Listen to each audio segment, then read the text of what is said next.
Hey everybody, Barker here. Welcome back to Be a Better Game Master.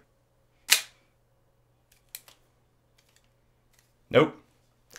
It's not your prostate. You're good. Whew. Alright. Before I get started, just a couple of announcements. First of all, thank you so much to everybody who has subscribed to my channel. We're almost to 2,000. You know, it's been a long time since Shank Ranger. Well, and speaking of Shank Ranger, where are you? Where'd you go? Just a one-hitter quitter, huh? But either way, that is dope. That is awesome. Thank you so much, every single one of you. And secondly, at last, the Be a Better Game Master Facebook page is up and rolling, baby! www.facebook.com/beabettergamemaster. Join us over there. Yes! Please? So let's rock and roll, baby. Got my whiteboard here. Woo! This is where I do a lot of my planning. This is where basically I put my brain into a visual format. So before we get started, I would like you to pause this video and go get yourself a sheet of paper.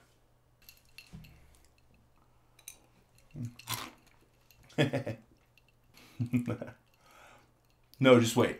No, I'm gonna ask him to bring a pencil back. I'm gonna have him pause it again, and then they're gonna go get a pencil. They'll never see it coming. Welcome back. Now, go ahead and pause this video and go get yourself. Wait. You already brought a pencil. That's clever. That's smart of you. That was forward thinking, progressive even. Yeah.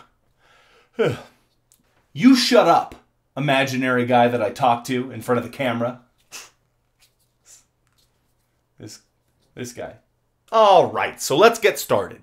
If you've been tuning into my channel, then you know that I have been running a 5th edition campaign on Google Hangouts posted to my channel called the Winds of Sur Salin for my wonderful friends Matt, Tim, James, and Cassie.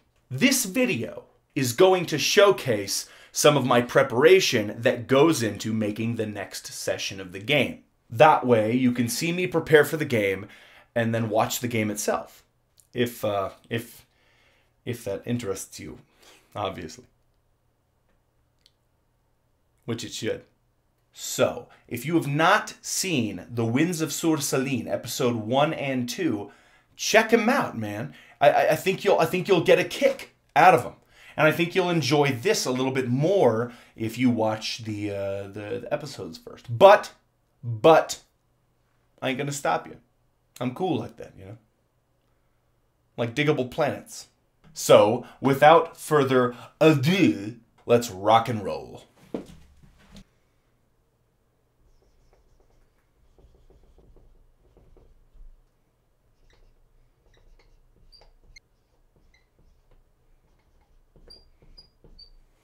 The Underwood.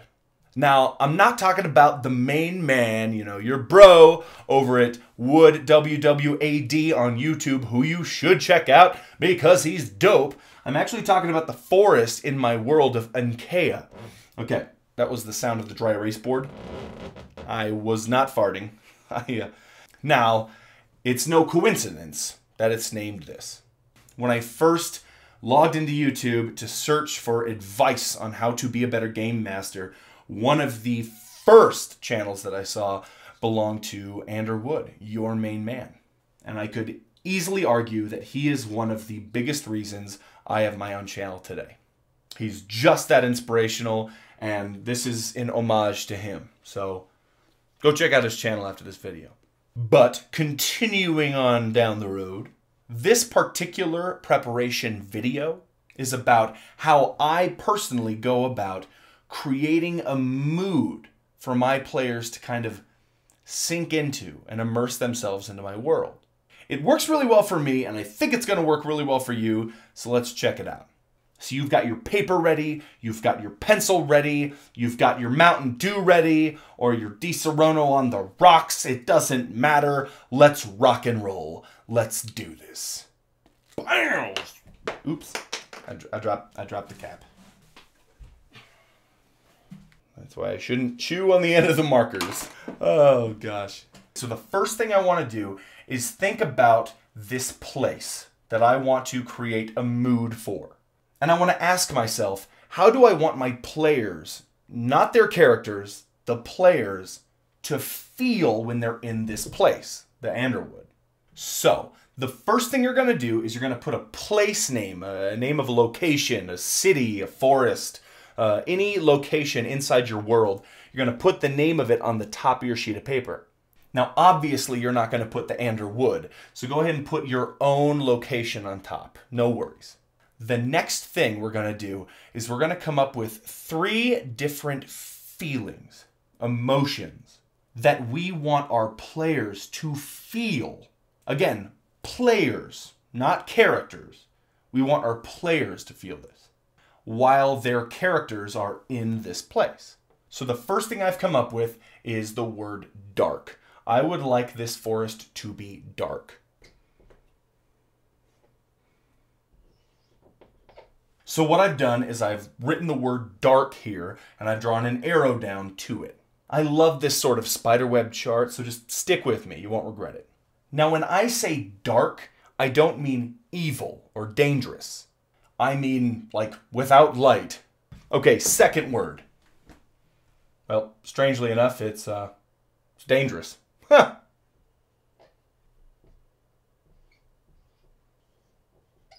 I want this forest to be menacing. I want the players to feel like every time they move their characters into the Underwood, they're taking a risk. And lastly, the third thing I want to put up here is exotic. Basically, I want my players to feel like they've never been in a place like this before. In any D&D game.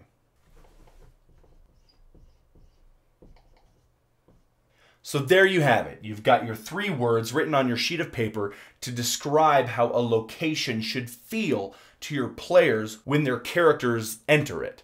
I have chosen dark, dangerous, and exotic. The next step is to decide how, as a dungeon master, or a game master, or a storyteller, or a flame tender, how we are going to convey these moods and emotions to our players. Now what I mean by that is, it's one thing for me to say, hey guys, it's dark in the forest. But that's just me telling them it's dark. I want them to believe it. I want them to feel it. I want to show them that it's dark. For example, underneath the word dark, I'm going to write the word torches. This way, it'll remind me that, hey, it's dark in here. Your characters are going to need to bust out some form of light. The next thing I'm going to put here is actually more of a description, like a setting dressing type of thing, where I'm going to describe how the leaves in the canopy of this forest have intertwined together and have completely blocked out the sun, or the sky in general. So I'm going to write blocks out the sky. See, what I'm going to end up doing with this is I'm going to put these things on an index card, or a sheet of paper, or a sheet of cardstock, to keep with me behind the DM screen, to sort of remind me that, hey, Barker, these 2 things, these are what you need to convey to your players. They need torches because the trees are blocking out the sky. Let's skip on over to exotic for a minute. I want this forest to feel kind of like Jumanji. I want to convey the idea that there is flora and fauna in this forest that you could barely even imagine in the real world. So first off, like a flower the size of a human body. So I'm going to put here massive flowers. And maybe inside of these flowers there will be a small little pool of water. And that way, the characters won't have to worry about, keeping their thirst quenched. They won't have to completely focus on survival. So I'm going to put over here, just as a side note, water.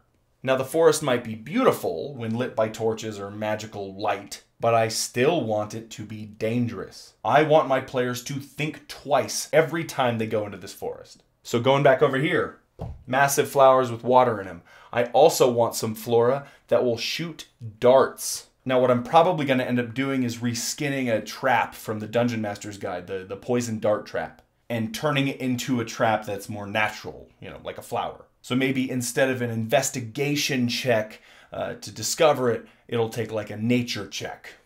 So dart flowers. Yes, I think that's going to be pretty cool. Now, what I will end up doing is actually creating kind of a stat block for the flowers and what they do and, for the trap. So at the end of this exercise, I've come up with setting, dressing, some things that the characters are going to need, like torches, in order to maneuver through the forest. And I've also created kind of a miniature encounter for the characters. Poison dart flowers. So the last step is to take all of this stuff and put it on an index card and label it the Wood. Again, you don't have to use an index card. Personally, I use cardstock sheets of paper for every single location that I have, whether it's dangerous or not. So that's pretty much it. I hope this helps you out. I hope this makes you into a better game master. I hope it shows you something that you already knew but didn't really realize. That's the goal here, all right? So thank you so much for tuning in. Thank you for subscribing. Thank you for watching the Winds of Sur Salin on my channel. Thank you for watching the Provokers on A Fistful of Dice. Just thank you for everything. Let me know how this works out for you. And also, since my players are not going to be watching this video, head on down to the comment section below and let me know what you would like to see me dish out to the characters in this next session, the Winds of Sur Salin 3.